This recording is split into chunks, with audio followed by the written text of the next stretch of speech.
Welcome to the Connect podcast with your host, Lacey Nelson. Each episode, I'll be bringing you insightful conversations and stories that spark connection, whether it's connecting with others, ourselves, or the world around us. If you're looking for inspiration, fresh perspectives, and a deeper sense of connection, you've come to the right place here on Connect with me, Lacey Nelson. Hi, everyone. Welcome back to my podcast, Connect with Lacey Nelson. It's been a long time since the podcast has been up and running, but I am so excited to be back on the air and bringing you guys some amazing content. The first podcast I had years ago was with the incredible Webb, and so I thought it fitting to bring her back for the first podcast upon our return to Connect with me. So welcome. Hi. My best friend on the planet is here. Hello. We have some cool stuff we've been working on. Mm-hmm. I mean, we're going to talk a little bit about your organization, Arrive Alive California. I think that's what you've been known for. Mm-hmm. And your stats are through the roof. But I just want the viewers to know we're going to be jumping into some stuff that you're working on more than Arrive Alive and things that we're doing together. Mm-hmm. So people have been asking me about this term I've been using, elevate. So we're going to kind of introduce them to that. But Arrive Alive, what's been going on with your organization in the last year? What are you doing? It's mind-boggling to see from our first podcast we did many years ago. That was pretty much the kickoff of the avenue I was starting to embark upon.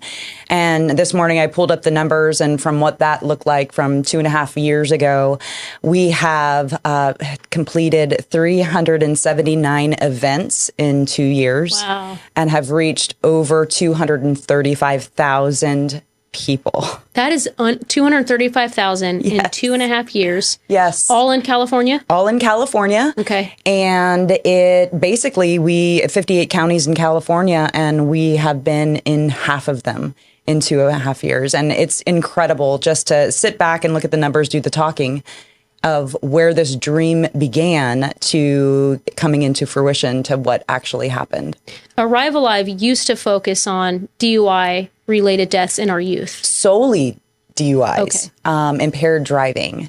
And I did that for many, many years in the impaired driving world. And I'm a big nerd when it comes to numbers and data. And I just started seeing this growing trend with this new drug landscape that we're seeing because of fentanyl. And started working the numbers and seeing how much of an impact this is happening, not just to our community in whole, but what is it looking like for youth? Is this something? So the one trend that was crazy to me was the fact that youth are not using drugs like they used to back in our day, maybe. However, the death rate has skyrocketed with the introduction of fentanyl. And let's correct and get the users understood, because one of the questions I get working in law enforcement and seeing fentanyl firsthand every day, how come people can use fentanyl every single day and they don't die? They're hooked on it. Mm-hmm. They're addicted to fentanyl. But then we see the youth and they take fentanyl one time and they die. Right, exactly. And that's so two-part answer to your question. That is the reason I think I came at this in a different type of light. There's two different sides to this coin. One, there are overdoses with fentanyl, which are people take too much of it, they have an adverse reaction, and they overdose and possibly die.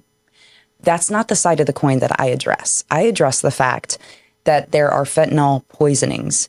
Kids are not intending to take fentanyl. They're not trying to experiment with fentanyl. More times than not, it's the deception, deceived to death, if you will, being that they see a common prescription medication, a Percocet, Oxycontin, Vicodin, Adderall, and they are very easily susceptible to finding it online and taking that. And that's not a pill that's laced with fentanyl, and the media still continues to get that wrong. It is a straight fentanyl pill with bunk, baby powder, cornstarch. There's no medication in these pills whatsoever. And they look identical. Identical. We work with several crime labs, and the scientists actually say that they cannot see visually if it's real or fake. The presses have become so good. The dyes have become unmatched. So you have two pills in front of you. Which one's fake, which one real? You don't know until you destroy it and run it through a chemical process. And 1 little gram, and we use this analogy, I know you use it with some of your speeches and assemblies, a sugar packet, essentially. 500 grams of sugar in it. Is that correct? No. So 1 gram could kill potentially, if it's filled with illicit fentanyl. So a sugar packet could kill 500 people. I see. So 1 sugar packet, if it's illicit fentanyl, could kill 500 people. And these kids are getting that in a pill. So of course it's killing them. Right. And they have no idea. Right. And I kind of used the story before when we talk about this stuff. When we were kids, you know, we snuck into our dad's whiskey cabinet and we drank whiskey and got, our biggest punishment was getting our butts beat by our parents and or a hangover the next day. Now, kind of putting it into perspective, because people say like, oh, well, the kid took the pill, I guess that's what they get. If you're thinking about when we were kids, if that whiskey had antifreeze in it and we had no idea, it would have killed us. We were not looking to die. We were looking to be rebellious teenagers. And that's what's happening. Right. These kids are looking to be rebellious teenagers either during or post-COVID, which is what happened to Zach Didier. And we'll mention Chris and Laura Didier lost their son in 2020, December 27th, 2020. He was a UCLA-bound kid, a fantastic young man who was bored during COVID, bought what he thought was a Percocet from a drug dealer off of Snapchat that he met at the Galleria in Roseville, and that pill killed him at his desk in his house. He was not looking to die. He was a bored teenager, much like we all were when we smoked weed in the 90s or whatever, or drank a little whiskey, and it didn't kill us. We learned our lesson. These kids are dying now. So that's what you're targeting. The that kids is that are being poisoned. Exactly how I'm approaching this. And I think, you know, it's important to know that it's a fact. 70% of adults self-diagnose themselves. Let's think about it. How many times do we go on WebMD and say, here's my symptoms. This is, granted, we think we're dying the next day when we're reading through it going, oh my goodness. But youth are doing the same thing. Their avenue is Snapchat or TikTok. They're going on saying, these are my symptoms. What can I take? They're not going, yes, there is the avenue that there are kids being rebellious. They want to do some experimentation, the curiosity. But then you have to look at the other side of, okay, self-diagnosing. And as soon they don't realize the power of social media when they're putting in hashtags, when they're putting in things, that opens them up to a whole nother algorithm where there are literally menus, drug menus online. They say, oh, okay, Adderall, that'll help me study. That'll keep me up. That'll help me study for my big, you know, pre-med exam that's coming up, and not realizing buying it on the black market or online is not the real thing. It's destroying lives. And we're going to touch on the fact that, because I brag about you, you were on Dr. Phil twice. Yes. Talking about this very issue a couple years ago. And the episode was Deceived to Death. And that's essentially what's happening. The kids are being deceived to death. They're not meaning to die, like you said. And maybe they are self-diagnosing. And you're right. The World Wide Web is a big place now, and just like we do, we sit there and I've got the common cold and I'm buying a coffin for myself because oh my I'm gosh, dying from this cold. Right, but we're adults and we're smart enough to know I need to go see a doctor, not buy a pill off of somebody on Snapchat or Instagram. So these parents, we're not saying to parents, be a helicopter parent, but be cautious and be cognizant of what your kids are doing and where they're going, who they're talking to. And I'll share this story about what you told me one time. And correct me where I'm wrong, but a young man, after an assembly that you gave to one of the schools, went home and essentially told his mom, I bought this pill off of somebody on social media, Mom, and I saw this assembly, and I need to give it to you because I'm afraid now. And the pill was laced. Mom took it and found out the pill was laced, and had the young man taken it, it would have killed him. Insane. You know, at the end of the day, if you're not making an impact, especially in this space of, you know, prevention and education, if you are no longer making an impact, pack up and go home, because there are other people out there that might have better methods or better ways to reach this next generation. And that's why it's so important that we do anonymous surveys after all of our events. I read through every single one of them, good, bad, and ugly. And they're very sweet. Most of them are very, very genuine, but it's those stories that stand out to me. I can't tell you how many times I've heard teachers send in messages saying, we had kids that were experimenting on other things. They went home. They're in treatment now. They're doing phenomenal. Thank you for bringing this message. So it's no condemnation. It's no longer the idea of just say no, kids. No, I'm going to show you what's out there and where this new landscape has come. we are just now starting to see a whole nother revolution that we haven't even really embarked on in the education world with xylazine, horse tranquilizer being mixed with fentanyl, or carfentanil, which is the cousin, if you will, of fentanyl, which is 100 times more powerful than fentanyl. These things. And we also educate on what Narcan is, over-the-counter nasal spray that could help potentially reverse an overdose and all of this. So it's a full encompassing thing. But truly, it's the kids that give us the feedback saying, I had no idea what was, one, so easily accessible, but two, how it, just merely experimenting could take my life. And to go back to the question that you asked, the number one question I will tell you is, how can one person take it and not die? How another person can take it and die immediately, especially the youth, the one pill can kill campaign specifically. There is an actual term called chasing the dragon. You in law enforcement, I know you know that. But literally, when someone starts taking drugs or any type of an illegal substance, they hit their high at this high point. Well, they'll never get back to that first high. So then they take more, but they'll get right here. And it's this constant chasing the dragon, chasing what they need. And so someone that has a tolerance to drugs or substances or an opioid could take fentanyl and it not kill them right away. As the contrast would be a youth that doesn't have any type of usage, and they take it and one time and they're dead. So we've seen that not only are the numbers of these pills coming across our border in literally mind-blowing numbers, but the potency of them continue to decrease. 2-3 years ago, it was 4 out of 10 had a lethal dose. Now we're at 7 out of 10 have a lethal dose. That's Russian roulette. Yes, it is. It truly is. And again, it's not the just say no, but just say KNOW. Know what this landscape is and what you're playing with. I don't think people realize, and people have asked me working in law enforcement, what is it that fentanyl does that causes you to die? And from my understanding is that the fentanyl blocks the receptors in your brain that tell your body to breathe. So your brain is telling your body to breathe. The fentanyl blocks that essentially receptor or knowledge to say to breathe, and you stop breathing. You do suffocate to death. And so your body stops breathing. You are aware, you are coherent, but you are simply unable to breathe. You're basically in a paralysis. So it's a respiratory suppressant. So it attaches to the receptor in the brain, and you go from 10 breaths to 8 breaths to 6, and you're done. And there's not even enough time to grab Narcan and Narcan yourself. That's a misconception that's out there. Well, I can just try it and then Narcan myself if I feel like I'm going out. You don't realize you're going out. And that is something that we stress, because a lot of parents were like, well, isn't that the same thing as I'm going to take a pill, but I'm going to have some protection here anyways. That's the same kind of mentality of, putting seatbelts or an airbag in a car, that just means that people are going to drive faster. No, it's safety precautions, but knowing where it stands. And yeah. It's very disheartening, the lack of emphasis on this drug over the years.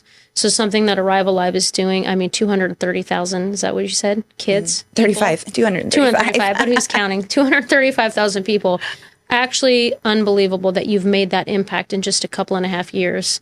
From our first meeting, what was that, 2020, I think? No. And where you've come today with it, and the amount of lives that you have saved doing this work, you and your team. Yes, 100%. Give everybody some credit on the Arrive Alive everybody. team. And, I have to brag, because these numbers just came out 2 weeks ago, and I think actually you were on the phone with me when I was telling you. But our numbers here locally have dropped down 52% of fentanyl-related deaths in less than 1 year. So we're going from literally 406 deaths to 176. Unbelievable. In 1 year, like that. And this is not something that, hey, great job, Angela. No, this was a collective effort by many people. I just went at it in a different way. I was at town halls, parent meetings, kids, colleges, middle school, high school.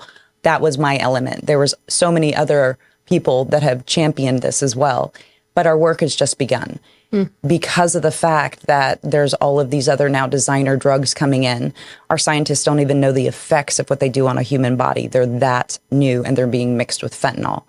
And to go back to what you said, fentanyl, why fentanyl? Well, it's very, very inexpensive, number one. Number two, it's 50 times more powerful than heroin, 100 times more powerful than morphine. So if we think back in the Civil War and a soldier would go down and need morphine, it's 100 times more powerful than that. Likewise, the response of the withdrawals are equal. So they're 100 times more powerful withdrawals than morphine, and 50 times. So thinking in that scope. And that's why the statistic is less than 2% of people that get on fentanyl can get off. I have seen people going through fentanyl withdrawals, and it's ugly. I've seen heroin withdrawals. I've seen fentanyl withdrawals. The worst is the fentanyl withdrawals. I mean, if anybody is out there thinking, if you're a kid and you're watching this, or an adult, you don't even start this stuff. No. Don't even start this stuff. It's not, if you survive it long enough to know that you want to get off of it, good luck getting off of it, because it's ugly. And I think the worst part of this whole thing about fentanyl being introduced into, we're starting to see this new category of victim. Before, you could go down this path of curiosity, maybe it would turn into a habit or recreational or dependency, but you could always get treatment. You could always get out. Because they're mixing fentanyl in all of the drug categories. Hear me again. They're mixing it in marijuana. They're putting it in vape pens. They're putting it in heroin, cocaine, methamphetamine. We work with the homeless down in Sacramento County and do testing. We give them food, blankets, the whole 9 resources for help. And we ask them, what are you on? Oh, I would never touch Fetty. Never touch it. And every single one of them pop for fentanyl and something else. Because they just don't know. They don't know, because the drug dealers, because it is so inexpensive and because it is so powerful, they're adding it to their other supplies. Because of the drug dealers is a booming business and the peddlers, why not? They're going to keep coming back. That customer will keep coming back. And what I always tell the kids is, why do drug dealers exist? Greed. They want your money. They don't care how you're feeling. That's right. So if this is going to guarantee them to you come back to them for business, yeah, it's completely sadistic. So if you're a dealer out there, I hate to break it to you, but our Justice Administration is starting to crack down on fentanyl dealers now. You're no longer going to just continue to get away with it. In fact, Zachary Didier's fentanyl dealer is in prison for 17 years, and that's the kind of the lower end number at this point. That was high for that time. A 17-year sentence for this, but it's going up and up and up. So I would suggest getting out of that line of work, or you're going to find yourself in prison for the rest of your life if somebody dies from your supply. Yep, absolutely. There's so many district attorneys here in Northern California that are just not messing around. They're giving advisements, and that should someone die from fentanyl and it came from you, you could be held for murder. There's no, this is not the side hustle that you want at all. So, anymore. Something new. Yeah. Before we jump into our next stuff, what's AAC doing this year? What's the future for your organization? This year, we've actually closed out our books for the rest of the school year because we are booked solid. So if you would like to get on our books for next year, go ahead and contact us at arrivalliveca.com and go up to our events calendar, and we'll get you booked. But so impaired driving, still near and dear to my heart. The new drug landscape. I'm not just focusing on fentanyl, but I'm focusing on the greater scope of some of these designer drugs that are being mixed in with all of the different categories. That's still in effect. And then mental health. So it's really a holistic approach to, besides the fact of experimentation. I mean, that's adolescence in a nutshell, right? Push those boundaries. Oh, I can't do this. Let me do this, Besides that fact, what we have seen is 60% of youth are struggling with some type of a mental health issue. And the mental health could be anything from stress, depression, anxiety, how to really maneuver through life. And so I've developed a mental mastery program that is starting to take off. And the passion of doing all the research and learning and where that came through is starting to bleed over into my own personal life, which we'll talk about. And it's like, this information needs to be taught at such a young age. Instead of waiting until your mid-40s to go, the light bulb goes off. And it's like, I am not stuck with the brain I was born with. That's right. And I'm glad you jumped into that, because this is the transition we need into what you and I are working on, what you're working on. Yeah. Good work there. I think we might be best friends. I think so. Okay. So here's where we're at with this stuff. And when you and I get together in a room and we sit and talk, it's hours of just pure positivity and where we're moving. And mental health, as we both know, I know from personal experience, my mental health, my PTSD trauma, things that have happened, yours as well. We are in our 40s and we're now starting to truly address it.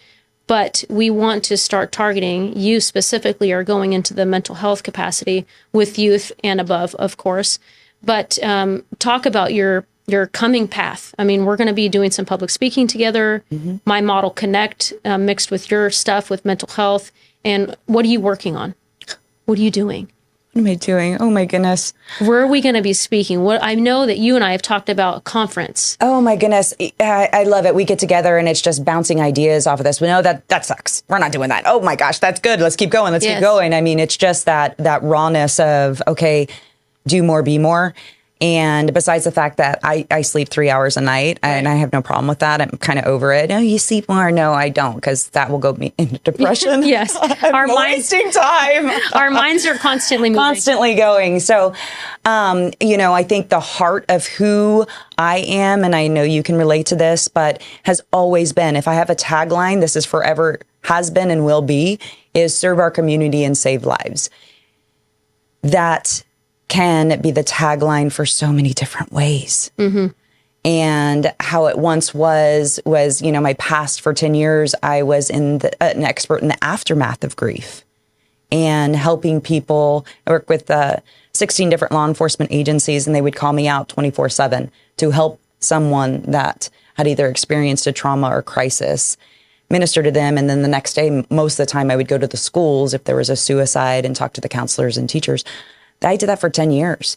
And then I had this pivotal shift in my heart that says, why aren't we getting to these kids specifically before these life-altering decisions are made, which birthed AAC and all the prevention and dynamic prevention that we developed. I'm at another pivotal change. AAC is not going anywhere. We're still continuing to grow, which is phenomenal. However, I think it's more than just the kids now. We're starting to see, I come in contact with so many teachers or admins or just people in general. I mean, the town hall meetings that I've conducted and the parent meetings, I have more of them come up to me afterwards, and just this one, they need encouragement. They need to be empowered again. And it's about breaking the stigma, because for so many years, people suffered in silence with mental health issues. And I think now more than ever, people are talking about it. But still, we see suicide rates through the roof. And so if we continue to talk about the uncomfortable, then maybe we make it more comfortable for these people to come out and say, I'm struggling. Yeah. And, not to get too far into quote unquote mental health and therapy, I think there is definitely an avenue for that. I think that is super important. It's like a diamond. Life's a diamond. There's so many different facets to us. That is a component. However, I think it could be as simple as mind shifting. And the more I'm getting into the neuroscience, coaching and all of these different things of what we have so much control over our brain. We have so much control over our thought processes. This is not something that's been taught. We have no idea the power that is within. Truly, you want to break through in your life, 3 easy steps. It's one of those things of, really, is it that easy? Yeah. 3 easy steps. I call it the 3 S's. 1, it is your state, your mental state. You got to get that checked. And a lot of people do the whole, well, this is just who I am. This is just how I think. You got to get your mental state in check. The next one is story, which falls in line a lot with this is just who I am. Well, change your story and you'll change your life. Your story is the glue that keeps you stuck. And then the last is strategy. So many times it's the strategy, it's not the passion in our heart that keeps us in a roadblock. If I absolutely want to see a sunset and I keep running east, I'm going to have a problem. You're going to miss it. You're going to miss it. It's never going to happen. But if you change your strategy and go, oh, it's west, you're going to get your sunrise that you've always wanted. It's beautiful what the mind is capable of doing. And I post about this too. And I think that's where you and I start to just go down this huge positive rabbit hole with each other. And it's, like you said, mental state, mental story, changing your story, and then your strategy. And if you don't open your mind to change, and we're not just stuck in our ways, I think you can throw another S in there somewhere, get, unstuck. Because oftentimes you do just go, well, this is just who I am. But we're ever evolving, ever changing. That's why over time you like different foods, you like different music, different movies, because you're forever changing. So unsticking yourself from your negative mental state, right? Changing your story, developing a plan or a strategy. You're right. Those three steps could be it.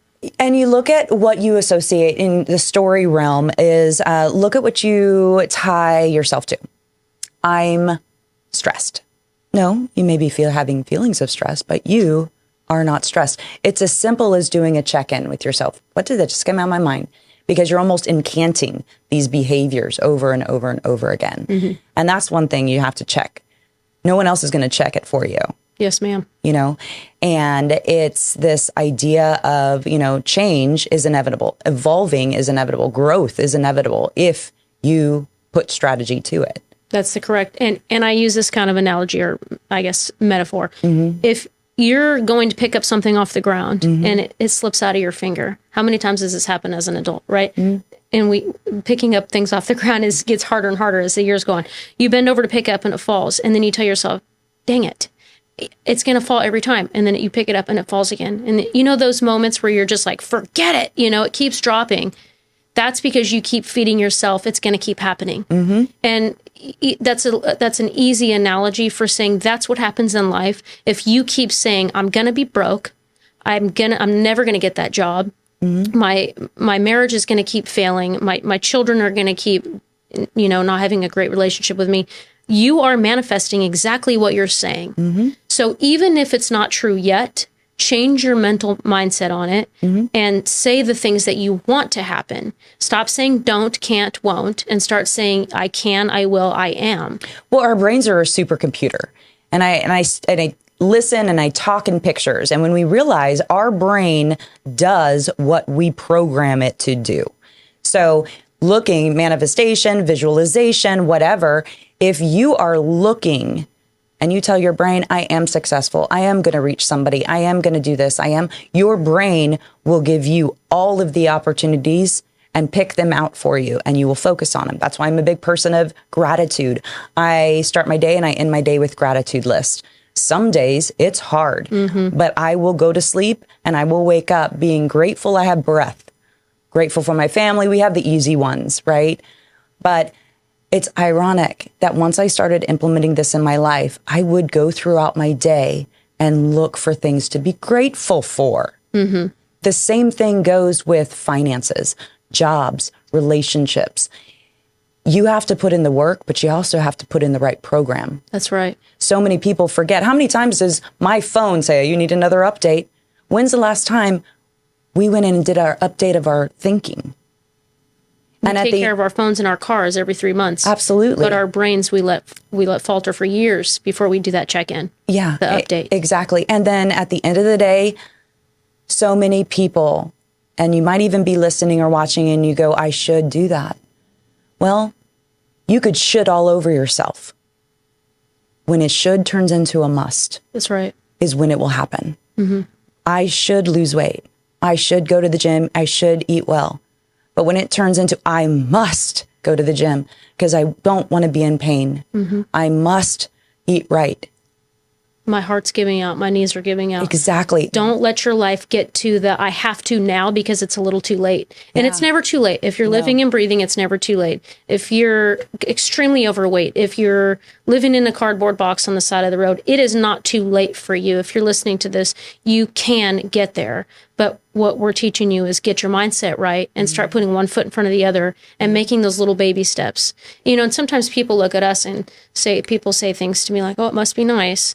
Or how do you do it? And let's make no mistake. We struggle, you and I. And there are times when we call each other in tears because we are struggling. It's day after day after day of struggle. And finally we hit a breaking point and it's like, I need you. So I don't want our viewers to think that this just comes easy for us. Like you said, some days are all wrong, but we start and end with a little bit of gratitude and we continue working. Okay, tomorrow I'm going to do X, Y, and Z. Right now I'm going to change my mindset. Yeah. And it is a mental, every day, all day process. Yeah. And it might be just something as easy as changing your strategy, changing the process. The goal doesn't always have to change. I fully believe, and goodness, to sit here, I'm humbled, but to sit here knowing where I came from with AAC and ready to shut it down, I had to change something because I went to a therapist, thanks, Lee. And he helped me understand it was the betrayal factor at my business partner at that time. And I went for a year. I kept my employees. They were all paid, kept my contracts, but I went a year without being paid because I had this dream in my heart and it wasn't going anywhere. Shutting down would have been easy, but it took me to dig deep to look for other avenues. And once I did, that's when AAC exploded. And 235,000 kids in 2 years. Yes. Because you changed your mental state and you developed a new strategy. And the thing is, think about the average baby when they're beginning to walk. How many times do they fall down and then you just say, honey, walking's not for you? That's right. You don't. How many times, if you really say, how many times did I really try and push through? Thousands. Really? Was it 1,000? Well, hundreds. Really? Hundreds? Well, maybe I keep doing the same two things over and over again and they're not working. Maybe it's time to switch it up. Incredible. And that can be used every day. I love the analogy with the baby. Day. Nobody looks at a baby and goes, well, I guess walking's not for you because you just fell down 15 times. Yep. And the baby doesn't tell himself that. No. He gets up and he goes again. Yes. He might cry because he lands on his butt. He might cry because he falls on his face. But no matter what, that baby's going to figure out how to walk. And we could take some notes from that baby. And with our own lives, we are going to fall. If you have any dreams of something bigger, you're not going to succeed today. You may not succeed tomorrow. Very few people, that thing where people, well, I got my big break and I made it. The big break is a thing, but that big break came from 5-10 years of daily grind. And another whole reason, which I don't know if we talked about this the last time we were together, but we damaged an entire generation and the parents stood by and let it happen. And that was the participation trophy generation. They did a study in the late 70s came out that said success equals self-esteem. So that's where it was birthed. Everybody gets a participation trophy. What happened? Depression, stress, and anxiety just hit off the charts.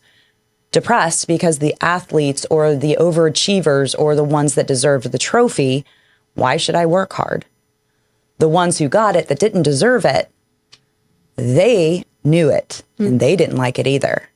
What we should have been teaching is what creates success. And that's failure. Truth. Failing, and sometimes failing over and over and over again. And then pushing through. And pushing through, That's and right. Boom, success happens.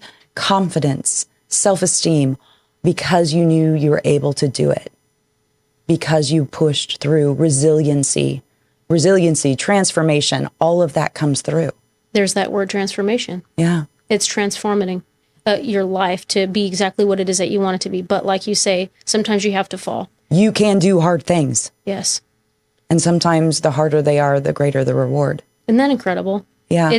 And I say that to people all the time. Safe spaces really aren't great. No, they're not. You need a safe space. Sometimes. A safe person. Right. But, right. No, absolutely. But I think if we're being taught that, if something triggers you, go run to a safe space so you don't have to deal with it. No. Yeah. Find the ways to deal with it for sure. But that's where I've been in the last couple of years. All that tucking under the rug. And if you've watched any of my videos or podcasts recently, all this tucking under the rug I did for so many years and not facing the stuff, not facing the trauma, it led to door after door being shut, and figuratively and literally, right? And so I ran into so many brick walls because I'm not dealing with my trauma. Right. People are leaving my life, and for good reason. They should, because I wasn't authentically me. And I'm ruining relationships because I wasn't being authentic to myself. So if we keep teaching people how to shove under the rug, kids especially, that's how they're going to grow up, and then they're going to end up in their 40s and be dealing with a mountain of problems. Whereas, like you say, sometimes you need to fail so that when you do get up and you do succeed at what you're trying to do, it's that much sweeter. Yeah. And that's where substances and alcohol and drugs and all of these things numb out the feelings. You know, I think I've finished like 8 books in the last 2 weeks, but sitting in your feelings is okay. Learning how to process it.